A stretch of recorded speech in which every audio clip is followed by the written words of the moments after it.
ಹಾಗಾದ್ರೆ ಕಾಂಗ್ರೆಸ್ ಅಂಗಳದಲ್ಲಿ power sharing ಫೈಟ್ಗೆ ಸಂಬಂಧಪಟ್ಟಂತೆ ಡಿ.ಕೆ. ಶಿವಕುಮಾರ್ ಬೆಂಬಲಕ್ಕೆ ನಿಂತಿದ್ದಾರೆ. ಹಲವು ಶಾಸಕರು ದಿನೇ ದಿನೇ ಹೆಚ್ಚಾಗ್ತಾ ಇದೆ ಶಾಸಕರ ಸಂಖ್ಯೆ.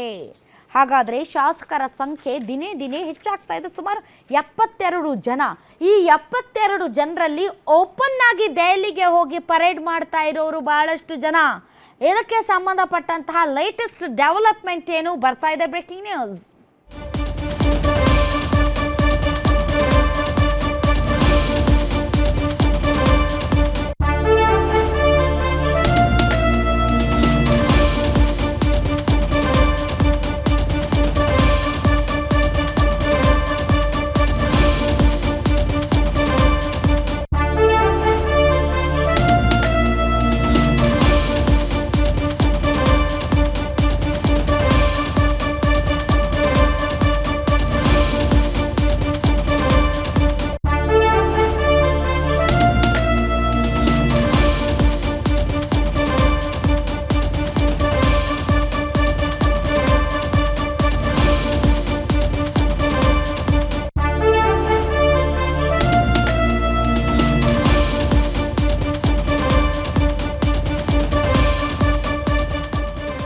ಹಲವಾರು ಶಾಸಕರು ಡಿ.ಕೆ. ಶಿವಕುಮಾರ್ ಬೆಂಬಲಕ್ಕೆ ನಿಂತಿದ್ದಾರೆ. ದಿನೇ ದಿನೇ ಅವರ ಬೆಂಬಲಿಗರ ಸಂಖ್ಯೆ ಹೆಚ್ಚಾಗ್ತಾ ಇದೆ.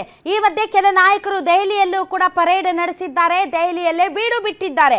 10ಕ್ಕೂ ಹೆಚ್ಚು ಶಾಸಕರು ದೆಹಲಿಯಲ್ಲಿ ಬೀಡು ಬಿಟ್ಟಿದ್ದು ಅಲ್ಲಿ ಹೈಕಮಾಂಡ್ ಮೇಲೆ ಒತ್ತಡ ತರೋದಕ್ಕೆ ಪ್ರಯತ್ನ ಪಡ್ತಾ ಇದ್ದಾರೆ. ನಾಳೆ ಮತ್ತಷ್ಟು ಶಾಸಕರು ದೆಹಲಿಗೆ ಪ್ರಯಾಣ ಬೆಳೆಸ್ತಾರೆ ಅಂತ ಹೇಳಲಾಗ್ತಾ ಇದೆ.